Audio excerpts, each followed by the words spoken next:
Thinna office changlakpada mahai ngang na hawadu tai.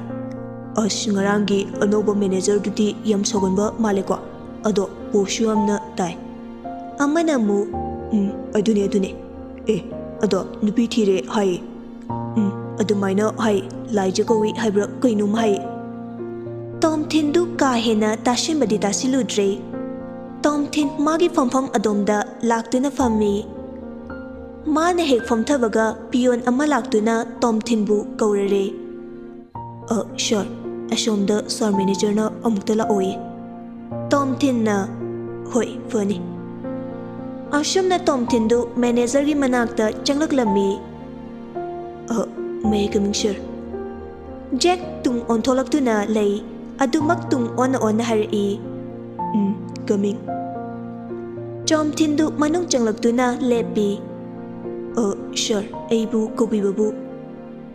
Jack tu mamay shot on thori. Jack na heklay thorakpaga Tom Thin du mamit mana chap yungi. Aduga mamit tu kuptaba makay Jack da yengduna lay. Jack na from view. Tom Thin lala taw na. Yarni. It's okay. Tom Thin wangang bathokidre. Masadu kaino matawre. Ikay ba na su mamay mamit tu ngang silakle. Jack na. Koy ginungarang epsanori de. Tom Thin na. Sir, ay. Jack na. Wadu fazina make sing na haro. Nupi daw na kotarano. Tom Thin du Jack ki wadu da aduki matik ikay vahibadu oire. Tap na. Sir, ay ngarang problem ama laybadagi lakjabangam jahudre. Jack na. Adumayna dong hayo wado. Nate nangbu hamoro. Yari, thokro. Matungdi lepa yaroy. Punisher. Asi haraga thokre. Jack hawktaba minok ama noklaga. Ashigi hanuba number 1 se shida yorame. Khangni. Tom Thin mamaydu ngangsilaga thori. Ngasidi ikayba nasu lore. Tanik di ngarang nupi mayam changdana furambadudagi laktre. Maramdi ngasi shu amuk laglabadi tanik tu mathong chararoi khanbegini. Asham tawna matam kharadi hawkre. Nongmagi numitni. Laijana. Yambong. Jack na. Koy hage picture. Ngasidi sangadra. Kaidorage. Laija tapthaduna. Ngasidi kaino khitaleruse. Shopping chatlusi haiba natra. Hoi yai. Adosha haiba yadra. Amuk kwathabiga toriduba. As yambong shima. Hoi ado pung kayada chase haino yambong. Jack nokfe tawduna. Hauji chatlase hauji loisilur jo. Hoi. Adudi yambong ay loisilukige ka. Hoi. Laijadu mafimaro loisinba changkre. Ngehaki matung laija loisinba loreduna thorai. Jack na. Yam fajiga aigi macha apikpi pitruse. Adu yambo thoklamo ay mapum sanado. Sat marak thatlaga Jack na. Yari ngasidi mapum sanado adum mapu higa lija harsano. Kaino yambo yambung na haiduba. Aina haramlabane imada. Kamaina haramniba yambung dia. Jack noklaga. Ima ngashidi namau aikhoini shopping amta chatluge. Aduna aikhoi mapum sanase imana khara yengsimbiramo haina. Aya yambo nang yari lao thoklase. Ngamarucho ai amtaga chachararo. Kaige. Yambung na imada kai hajilina tro. Ho farise nang chatrasu yambung chatoine. Aduda nangshu puradoine lao. Asi haraga laijagi makhutu taparai. Yambung. Jack karimta haidabi laijabu budana thokre. Pung ama makhairom tarakle. Hiyai nuna. As moiba aikhoi abemagi machanupadudine. As nuksibada lorine he. Rolex na. Kanano ne haritubo aikhoi gi shana mapum shana lavistura. ꯍꯣꯏ ꯃꯥꯅꯦ ꯃꯄꯨꯡ ꯁꯅꯥ ꯗꯨꯅꯤ ꯅꯨꯡꯁꯤꯗ꯭ꯔꯗꯤ ꯀꯩꯅꯣ ꯃꯃꯥ ꯍꯥꯏꯔ ꯊꯤꯗꯦ ꯃꯄꯥ ꯍꯥꯏꯔꯁꯨ ꯅꯣꯞꯇꯦ ꯁꯛꯇ ꯆꯨꯗ ꯑꯗꯨꯅꯗꯤ ꯑꯗꯨꯝ ꯐꯖꯕ ꯅꯨꯡꯁꯤꯕ ꯇꯥꯕꯅꯤ ꯑꯁ ꯃꯣꯏꯕꯥꯁꯤꯃ ꯑꯃꯨꯛ ꯀꯣꯊ ꯂꯩꯔꯦ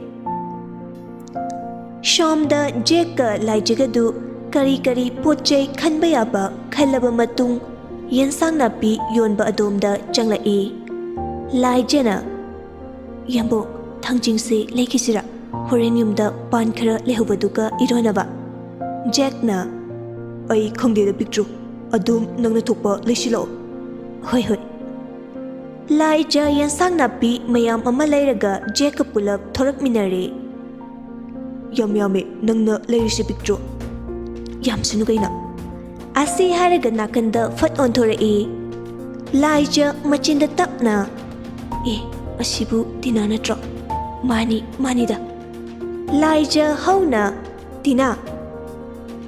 ꯇꯤꯅꯥꯗꯁꯨ ꯁꯠ ꯑꯣꯟꯊꯣꯔꯛꯏ ꯂꯥꯏꯖ ꯑꯣꯏꯔꯝꯕꯗꯨꯗ ꯍꯔꯥꯎꯅ ꯀꯧꯔꯛꯏ ꯇꯤꯅꯥꯅ ꯂꯥꯏꯖ ꯇꯤꯅꯥꯁꯨ ꯕꯣꯔꯤꯁꯀ ꯀꯔꯤ ꯀꯔꯤ ꯂꯩꯕ ꯂꯥꯛꯄ ꯃꯥꯜꯂꯤ ꯑꯗꯨꯒ ꯑꯉꯥꯡ ꯅꯨꯄꯥ ꯃꯆꯥ ꯑꯃꯁꯨ ꯌꯥꯎꯔꯤ ꯂꯥꯏꯖꯅ ꯌꯥꯝꯕꯣ ꯇꯤꯅꯥ ꯈꯣꯏꯅꯤ ꯕꯣꯔꯤꯁꯁꯨ ꯌꯥꯎꯔꯛꯏ ꯃꯈꯣꯏꯁꯤꯡꯗꯨ ꯄꯨꯂꯞ ꯍꯧꯅꯔꯗꯨꯅ ꯆꯥꯒꯤ ꯍꯣꯇꯦꯜ ꯑꯃꯗ ꯄꯨꯂꯞ ꯐꯝꯃꯤꯟꯅꯩ ꯑꯗꯨꯒ ꯋꯥꯔꯤ ꯇꯧꯔꯤ ꯇꯤꯅꯥꯅ ꯅꯨꯡꯉꯥꯏꯔꯤꯕꯣ ꯃꯤꯁ ꯎꯔꯣꯛ ꯂꯥꯏꯖ ꯅꯪꯕꯣ ꯂꯥꯏꯖꯅ ꯍꯣꯏ ꯍꯥꯏꯕ ꯇꯥꯔꯦꯅꯦ ꯖꯦꯛꯇꯨ ꯕꯣꯔꯤꯁꯇ ꯀꯧꯏ ꯖꯦꯛꯅ ꯚꯥꯏ ꯀꯩ ꯑꯣꯏꯅ ꯍꯣꯠꯅꯔꯤꯒꯦ ꯕꯣꯔꯤꯁꯅ ꯚꯥꯏ ꯑꯣꯖꯥ ꯑꯣꯏꯅ ꯂꯩꯔꯦ ꯗ ꯕ꯭ꯔꯦꯀꯝ ꯑꯦꯀꯥꯗꯃꯤꯗ ꯐꯤꯖꯤꯛꯁ ꯑꯦꯟ ꯀꯦꯃꯦꯁꯇ꯭ꯔꯤꯒꯤ ꯑꯣꯏꯅ ꯂꯩꯔꯦ ꯑꯗꯣ ꯚꯥꯏꯗꯤ ꯖꯦꯛꯇꯨ ꯅꯣꯛꯂꯗꯨꯅ ꯈꯨꯝꯂꯝꯃꯤ ꯑꯩꯁꯨ ꯚꯥꯏ 445 ꯁ꯭ꯇꯥꯔ ꯕꯦꯡꯛꯇ ꯃꯦꯅꯦꯖꯔ ꯑꯣꯏꯅ ꯂꯩꯔꯦ ꯑꯗꯣ ꯌꯥꯝ ꯊꯥꯖꯗꯤꯌꯦ ꯀꯩꯅꯣ ꯚꯥꯏ ꯅꯪꯕꯨ ꯅꯍꯥꯟꯋꯥꯏꯗꯤ ꯐꯤꯖꯤꯛꯁ ꯀꯦꯃꯦꯁꯇ꯭ꯔꯤ ꯁꯥꯏꯟꯁꯀꯤ ꯂꯝꯁꯤ ꯌꯥꯝꯅ ꯕꯣꯔꯤꯡ ꯆꯨꯏ ꯍꯥꯏꯈꯤꯗꯥꯏꯅꯦ ꯑꯗꯨꯒ ꯕꯣꯔꯤꯁ ꯅꯣꯛꯃꯤ ꯇꯧꯔꯒ ꯈꯪꯗ꯭ꯔꯦꯗ ꯚꯥꯏ ꯃꯇꯝꯒꯤ ꯍꯥꯏꯕꯗꯨꯅꯤ ꯂꯥꯏꯖꯅ ꯇꯤꯅꯥ ꯑꯗꯨ ꯅꯪ ꯑꯉꯥꯡꯂꯣ ꯇꯤꯅꯥꯅ ꯃꯥꯅꯦ ꯑꯌꯥ ꯃꯁꯛ ꯌꯥꯝꯅ ꯐꯖꯩꯌꯦ ꯅꯨꯡꯁꯤꯌꯦ ꯀꯔꯤ ꯃꯤꯡ ꯀꯧꯒꯦ ꯃꯃꯤꯡꯕꯨꯗꯤ ꯊꯋꯥꯟ ꯊꯣꯜꯂꯦ ꯑꯗꯣ ꯌꯨꯝꯒꯤ ꯃꯤꯉꯩꯅ ꯃꯃꯤꯠ ꯂꯥꯎꯋꯦꯅ ꯃꯤꯠꯂꯪꯕ ꯀꯧꯏ ꯅꯩꯔꯤ ꯖꯥꯠꯅꯤꯅꯦ ꯑꯗꯣ ꯑꯝꯇ ꯄꯝꯒꯦ ꯀꯗꯥꯏ ꯁꯦ ꯑꯁꯤ ꯍꯥꯏꯔꯗꯨꯅ ꯇꯤꯅꯥ ꯃꯆꯥꯅꯨꯄꯥ ꯃꯤꯠꯂꯪꯗꯨ ꯂꯥꯏꯖꯗ ꯄꯤꯔꯛꯏ ꯂꯥꯏꯖꯅ ꯂꯥꯛꯑꯣ ꯃꯤꯠꯂꯪꯕ ꯊꯋꯥꯟ ꯂꯥꯏꯖ ꯃꯤꯠꯂꯪ ꯊꯋꯥꯟꯕꯨ ꯅꯨꯡꯁꯤꯅ ꯀꯣꯟꯕꯤ ꯑꯗꯨꯒ ꯃꯈꯖꯥꯏꯗꯁꯨ ꯆꯨꯞꯄꯤ ꯑꯁ ꯌꯥꯝ ꯅꯨꯡꯁꯤ ꯍꯥꯏꯕ ꯑꯩꯒꯤ ꯏꯆꯥꯗꯒꯤ ꯍꯦꯜꯂꯦ ꯇꯤꯅꯥꯅ ꯑꯗꯣ ꯅꯪꯒꯤꯗꯨꯗꯤ ꯀꯩ ꯃꯤꯡ ꯊꯣꯜꯂꯒꯦ ꯎꯔꯣ ꯂꯥꯏꯖꯅ ꯂꯕꯤꯁ ꯊꯣꯜꯂꯦ ꯂꯕꯤꯁ ꯃꯇꯨꯝ ꯁꯅꯥꯁꯨ ꯊꯣꯜꯂꯦ ꯑꯗꯣ ꯌꯨꯇ꯭ꯌꯨꯕ ꯆꯦꯅꯦꯜ ꯍꯥꯡꯍꯟꯗꯣꯏꯅꯦ ꯏꯆꯥꯁꯦ ꯑꯗꯨꯒ ꯐꯥꯎꯍꯟꯗꯣꯔꯤꯕꯅꯤ ꯇꯤꯅꯥ ꯅꯣꯛꯂꯒ ꯅꯩꯔꯣꯏ ꯃꯤꯁ ꯅꯩꯊꯣꯛꯁꯅꯥ ꯏꯕꯦꯝꯃ ꯑꯁꯨꯝꯅ ꯉꯥꯏꯍꯥꯛ ꯋꯥꯔꯤ ꯁꯥꯟꯅꯔꯕ ꯃꯇꯨꯡ ꯌꯨꯝꯗ ꯍꯟꯅꯕ ꯍꯥꯏꯗꯅ ꯍꯧꯒꯠꯅꯔꯛꯏ ꯂꯥꯏꯖꯅ ꯇꯤꯅꯥ ꯑꯩꯈꯣꯏ ꯑꯃꯨꯛ ꯊꯣꯛꯂꯒꯦꯀꯣ ꯕꯥꯏ ꯕꯣꯔꯤꯁ ꯆꯠꯂꯒꯦꯀꯣ ꯕꯣꯔꯤꯁꯀ ꯇꯤꯅꯥꯒꯗꯨ ꯆꯞ ꯃꯥꯟꯅꯅ ꯍꯣꯏ ꯚꯥꯏ ꯑꯅꯤ ꯃꯈꯣꯏꯁꯤꯡꯗꯨ ꯃꯥꯒꯤ ꯂꯝꯕꯤꯔꯣꯝꯗ ꯑꯣꯏꯅ ꯆꯠꯅꯈ꯭ꯔꯦ ꯁꯣꯝꯗ ꯃꯦꯝꯃ ꯌꯨꯝꯁꯤꯗ ꯍꯦꯛ ꯂꯥꯛꯄꯗꯒꯤ ꯆꯥꯛ ꯆꯥꯛꯈꯨꯝ ꯑꯃꯠꯇ ꯐꯥꯎ ꯊꯣꯡꯅꯤ ꯈꯪꯂꯛꯇ꯭ꯔꯕ ꯏꯁꯤꯡ ꯈꯨꯌꯥ ꯑꯃꯠꯇ ꯐꯥꯎ ꯁꯣꯛꯅꯤ ꯈꯪꯂꯛꯇ꯭ꯔꯕꯅꯦꯕ ꯇꯅꯤꯛꯁꯨ ꯁꯛ ꯊꯣꯔꯛꯇꯨꯅ ꯈꯨꯝꯃꯛꯏ ꯑꯩꯈꯣꯏꯗꯤ ꯁꯤꯗ ꯆꯥꯛ ꯊꯣꯡꯒꯦ ꯍꯥꯏꯅ ꯂꯥꯛꯄ ꯅꯠꯆꯗꯦ इखुदसिदा इसिंग खुया अमा फाव सोके हाइना लाकपसु नचदे असिबु नुपीनी काइना खंगजद्रिसे ममा मपाना वरक वतेंबा वातना तौरी ओरिनिदा इमुंगदु कया मथोंग चारमोय अदुना ओरंबा ताई इमादे मेमना हो वरकपी इबेमा इमुंग मथोंग चाबिदगी हौरकपे इबेमा नंग हौजिक युमसिदा लेइबा फंगलोइगे हाइब्रो हा तनिकना हायो नोक्तुम नोक्चनिंगेदको नंगनगा हाइचेंगांजे सारिदुबु नंगना ए तानबगी नतिक्लो नते नंगबु पोर केम लेबा मीनोबा नंग हौजिक पुमयो योलो हाइब्रा हनुबिना हनु थंगदुदा अइना नुंगाइतेना शुम थाबिबगी वानिको मेमा हंदक्ति वाला ngang दबी प्रप चंगसिलगलगा मखुत्ता पाइरकपा लिचैदुना Tanikki mafam marang khangdana kanchilai khangbra nang ha khangbra hera thari ahambi amupi manbe nang nasu asi haidena masu me magi masamana lamba hori adubu me manali chei paiba oibana tanik tu fajana totpi kre ayo nang khangni nang khangneba nangna kari tawdoriba kari namik mungna tanik kaina he huinaugi manaton manbe nangdane yumsidagi chapikro natraga sibra changbra karino ama tawkro handak maraksida mema kadai dagi wano mari makhong samnadaba wa mayam wahi wata pangangda hek nganglakle tanik tu makut kudombi shingduna mamit faina yenglamlaga machinsu tumthoktuna changkhre imungdu lan amani pura numidangi chak ising toknakraba matung mipum khuding hipna tumnakraba matamni Jackna macha apipi laijena tayambu kaino angang tumkraba mapum sanada tumkre ado kitarage ambo kainumta haige tawnida as ko haiba yabadubu yamung shideba amu kothaleri Jack sordu shangna hondoklaga mana nahan tomthinda tawkhriba magi makhada tomthin thabak tawi haibana chingba mayek sengna fajana tamlami laija mathanda nokchei aduga mabukta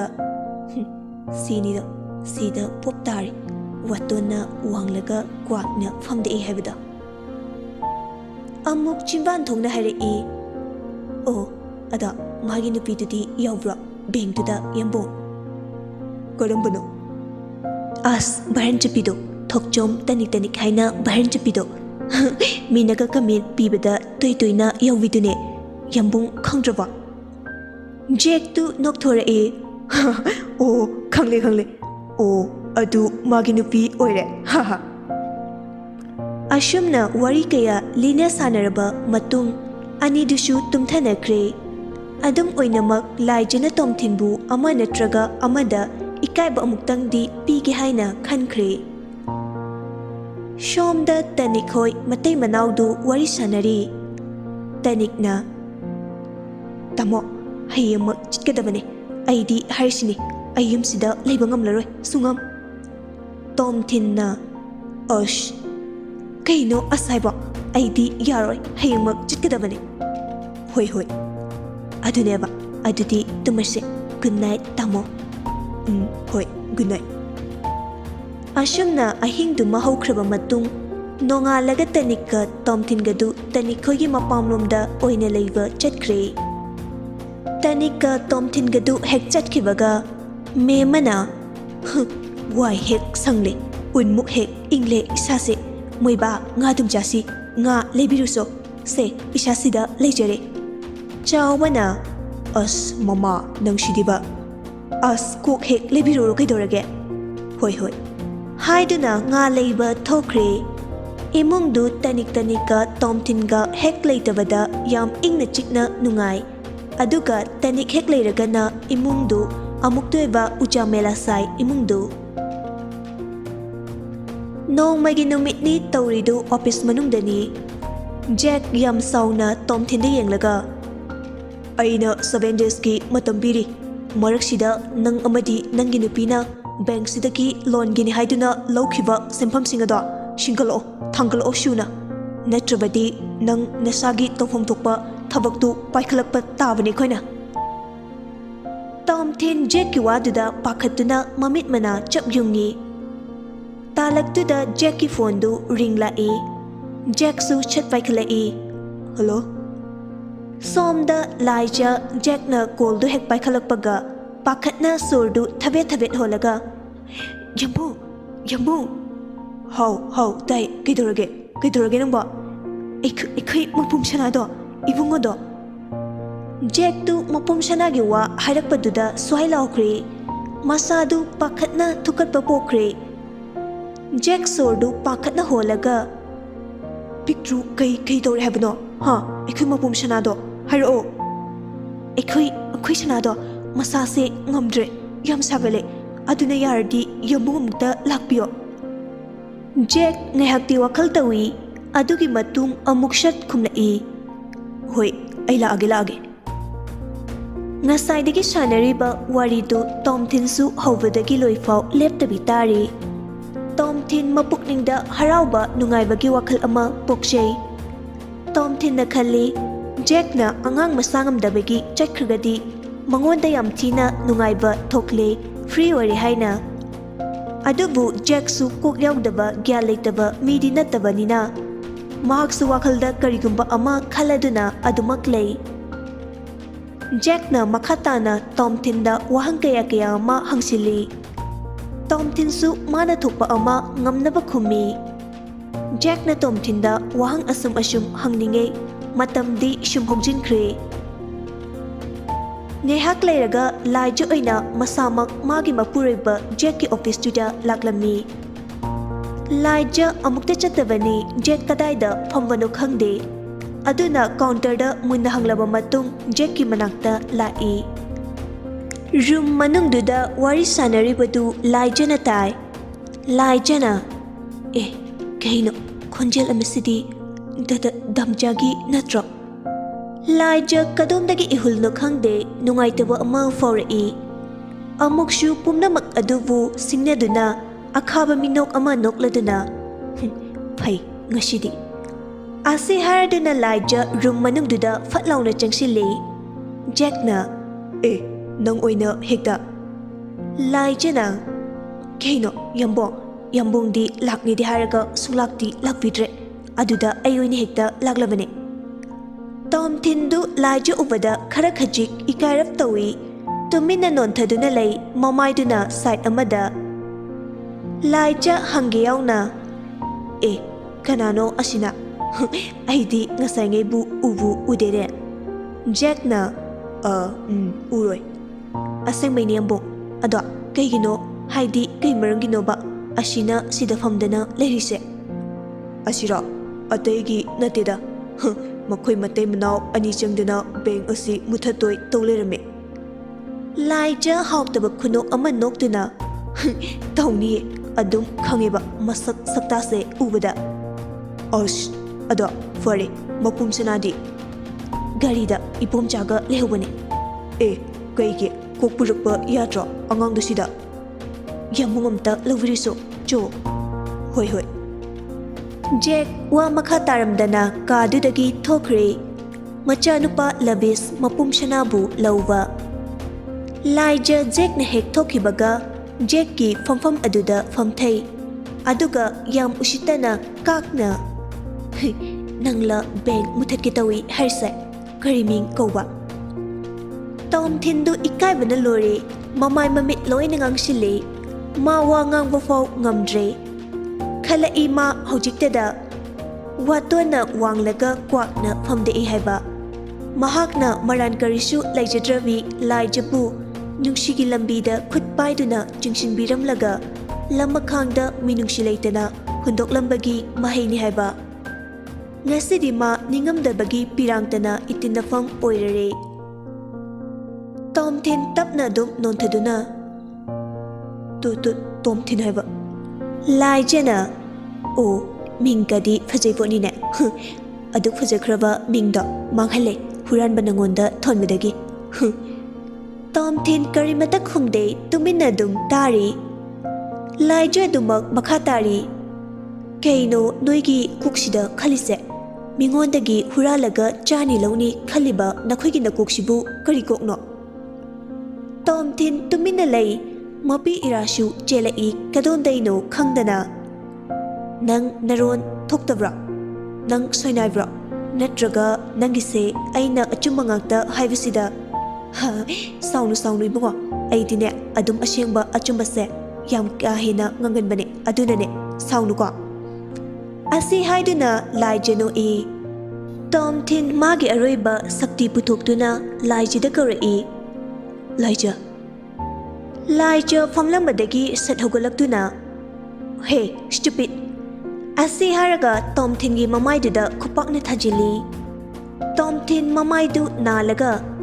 Laija na Nang lairik tamlaktabra ha nang kanano nang nasana nanggi nathak thongba amagi nupi haibadi sinfamduda aduda nang karisu khangjadabra khangjaramoine huranbagi wakhal khalingaida oi huinau ai takpige taw nangi nathak thongba amadi haibadi sir or madam kauni haibase nang khangdabra nang nako yaudaba mira nangbu karam haina mafamsida thabak join tawrglibana sel khara juja tawraga namlaga tawrlameni ne nangse anyway nangna ingonda laije kainaga nakhokpongnaga kujari-dubu adu nangonda kanana kau haibagi ayaba pige ha nang kanadagi permission loge tom thin karimata khumde ikaibanadi loire ngasigi asigumna punsida ikaiba thengnarakdri laija makhatari hairo kanadagi logeba hey haibige tajo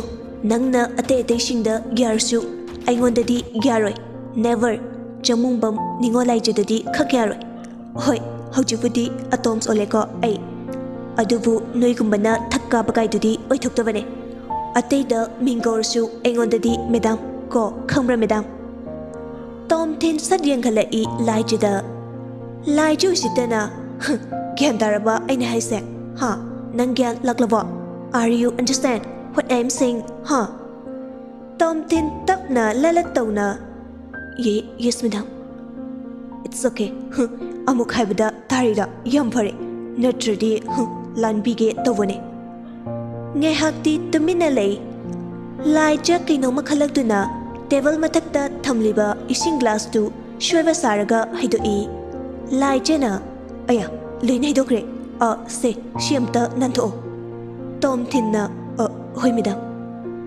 adu haraduna table dagi ising du tom thin magi handkerchief amana taithokli shomda nahangi nupi singduna nupa masa mau phaba khara nektuna tanik amadi tom thin bu hatnaba nektuna thari nupa singduna tanikta kai mayam ama haijili kumashanuna shei nusibe nongbu yaroda aina haise yardi walakni bidushi se yaroda ngehakta pothashi kidorobage tanikna noi kana kaigi yumsida laklina ha kanana tharakpana os thok tole min haridudi tade asi harga taniki manakta shumshum changsili aise adugum nubi manbra ne hujik lekai tanaba laura hujik noi os bai shidi kainumni ne baskarna os bai yam ngangda doi oradi shashat hekta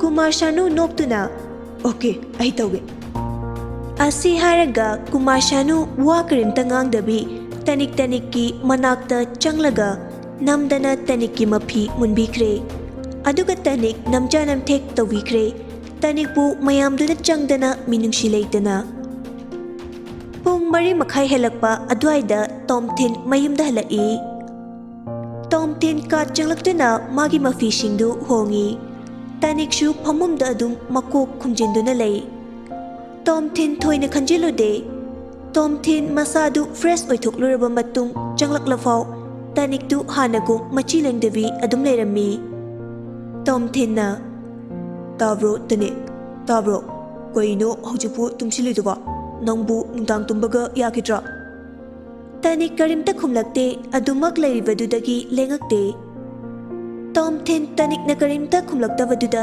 changshilakduna masada nomi tane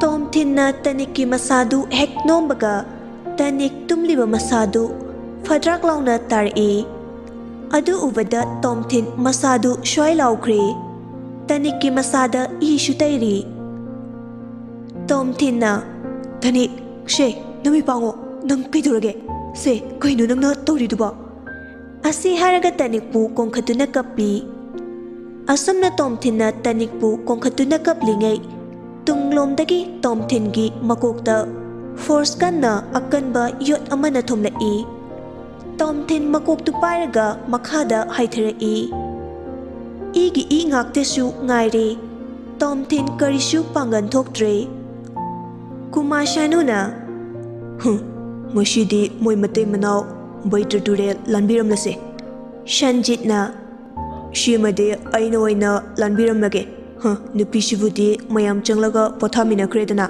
ꯅꯨꯄꯥꯁꯤꯃꯗꯤ ꯑꯩꯅ ꯑꯣꯏꯅ ꯂꯥꯟꯕꯤꯔꯒꯦ ꯚꯥꯁꯀꯔꯅ ꯇꯧꯔꯣ ꯅꯪ ꯁꯦ ꯊꯥꯡꯁꯤꯗ ꯂꯩꯔꯦ ꯑꯁꯤ ꯍꯥꯏꯔꯗꯨꯅ ꯚꯥꯁꯀꯔꯅ ꯁꯟꯖꯤꯠꯇ ꯊꯥꯡꯗꯨ ꯄꯤ ꯁꯟꯖꯤꯠ ꯋꯥ ꯂꯥꯡ ꯉꯥꯡꯗꯕꯤ ꯆꯪꯁꯤꯟꯗꯨꯅ ꯇꯣꯝꯊꯤꯟꯒꯤ ꯃꯊꯕꯥꯛꯇ ꯊꯥꯡꯗꯨꯅ ꯊꯤꯟꯖꯤꯜꯂꯤ ꯇꯣꯝꯊꯤꯟ ꯀꯟꯅ ꯂꯥꯎꯔꯛꯏ ꯚꯥꯁꯀꯔꯅ ꯅꯣꯏ ꯅꯇꯩ ꯅꯅꯥꯎꯅ ꯃꯤꯉꯣꯟꯗꯒꯤ ꯁꯦꯟ ꯈꯗ꯭ꯔꯛ ꯇꯧꯔꯒ ꯂꯧꯈꯤꯕꯒꯤ ꯃꯍꯩꯅꯦ ꯇꯣꯝꯊꯤꯟ ꯋꯥꯅ ꯁꯣꯔꯗꯨ ꯍꯣꯟꯗꯨꯅ ꯌꯦꯡꯂꯛꯏ ꯁꯟꯖꯤꯠꯅ ꯊꯥꯡꯗꯨ ꯑꯃꯨꯛ ꯁꯠꯇꯣꯛꯂꯒ ꯑꯃꯨꯛ ꯍꯟꯅ ꯊꯤꯡꯖꯤꯜꯂꯤ ꯍꯟꯗꯛꯇꯤ ꯇꯣꯝꯊꯤꯟ ꯑꯔꯣꯏꯕ ꯌꯥꯍꯤꯞ ꯇꯥꯟꯈ꯭ꯔꯦ ꯃꯈꯣꯏꯁꯤꯡꯗꯨ ꯅꯣꯛꯂꯒ ꯊꯣꯛꯈ꯭ꯔꯦ ꯉꯁꯤ ꯇꯣꯝꯊꯤꯟ ꯑꯃꯗꯤ ꯇꯅꯤꯛ ꯁꯤꯕꯒꯤ ꯃꯤꯍꯥꯠ ꯃꯤꯁꯤꯗꯨ ꯄꯥꯎꯗ ꯌꯥꯎꯔꯤ ꯄꯥꯎꯗꯨ ꯇꯥꯕꯗ ꯖꯦꯛꯀ ꯂꯥꯏꯖꯒꯗꯨ ꯄꯨꯡꯉꯛ ꯍꯦꯛ ꯉꯛꯂꯦ ꯖꯦꯛꯅ ꯀꯩꯅꯣ ꯇꯣꯝꯊꯤꯟꯗꯤ ꯉꯁꯥꯏꯗ ꯂꯥꯏꯖꯅ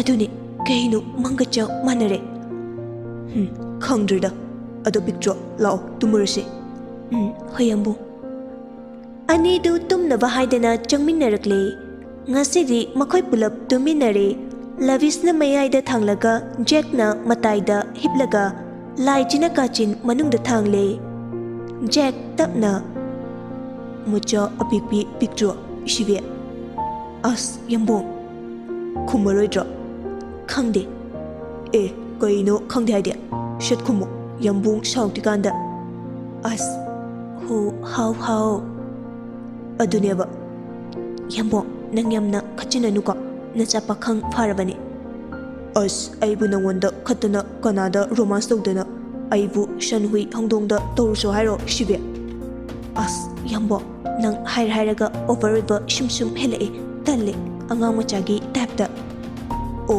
ꯄꯤꯛꯇ꯭ꯔꯣ ꯀꯩꯅꯣ ꯌꯥꯝ ꯅꯨꯡꯁꯤ ꯍꯥꯏꯕ ꯑꯩꯒꯤ ꯑꯄꯤꯛꯄꯤꯁꯦ ꯅꯨꯡꯁꯤꯅꯤ ꯅꯪ ꯑꯗ ꯑꯩ ꯀꯩꯅꯣꯝ ꯍꯥꯏꯒꯦ ꯍꯥꯏꯌꯣ ꯑꯗꯨꯔ ꯅꯦ ꯅꯪꯒꯤ ꯃꯪꯂꯥꯟꯒꯤ ꯍꯦꯔꯣ ꯗꯝꯆꯥꯒꯅꯦ ꯅꯪꯒꯤ ꯌꯥꯝꯕꯨꯡꯒꯅꯦ ꯀꯅꯥꯅ ꯍꯦꯟꯅ ꯅꯨꯡꯁꯤꯕ ꯍꯦꯟꯒꯦ ꯑꯗꯨꯔ ꯌꯥꯝꯕꯨꯡꯅ ꯍꯦꯜꯂꯦ ꯌꯥꯝꯕꯨꯡꯅ ꯅꯨꯡꯁꯤꯕꯅ ꯑꯩꯒꯤ ꯑꯄꯤꯛꯄꯤꯁꯦ ꯖꯦꯛ ꯑꯁꯤ ꯍꯥꯏꯅ ꯃꯈꯨꯠꯇꯨꯅ ꯂꯥꯏꯖꯗ ꯂꯥꯝꯃꯛꯏ ꯂꯥꯏꯖꯁꯨ ꯇꯤꯡꯊꯣꯔꯛꯇꯨꯅ ꯖꯦꯛꯀꯤ ꯃꯈꯨꯠꯇꯨ ꯄꯥꯏꯔꯛꯏ ꯑꯅꯤꯗꯨꯅ ꯍꯦꯛ ꯃꯈꯨꯠ ꯄꯥꯏꯅꯕꯒ ꯂꯕꯤꯁ ꯃꯄꯨꯝ ꯁꯅꯥꯁꯨ ꯌꯥꯝꯅ ꯈꯪꯕꯒꯤ ꯃꯑꯣꯡꯗ ꯃꯥꯁꯨ ꯃꯥꯒꯤ ꯃꯈꯨꯠꯇꯨ ꯖꯦꯛꯀ ꯂꯥꯏꯖꯒꯒꯤ ꯃꯊꯛꯇ ꯊꯝꯂꯛꯏ ꯃꯗꯨ ꯎꯕꯗ ꯖꯦꯛꯀ ꯂꯥꯏꯖꯒꯗꯨ ꯅꯣꯛꯏ ꯑꯗꯨꯒ ꯃꯈꯣꯏ ꯑꯅꯤꯒꯤ ꯃꯈꯨꯠꯇꯨꯅ ꯃꯄꯨꯝ ꯁꯅꯥ ꯂꯕꯤꯁꯄꯨ ꯅꯨꯡꯁꯤꯅ ꯆꯦꯠꯅ ꯀꯣꯟꯖꯟꯕꯤꯈ꯭ꯔꯦ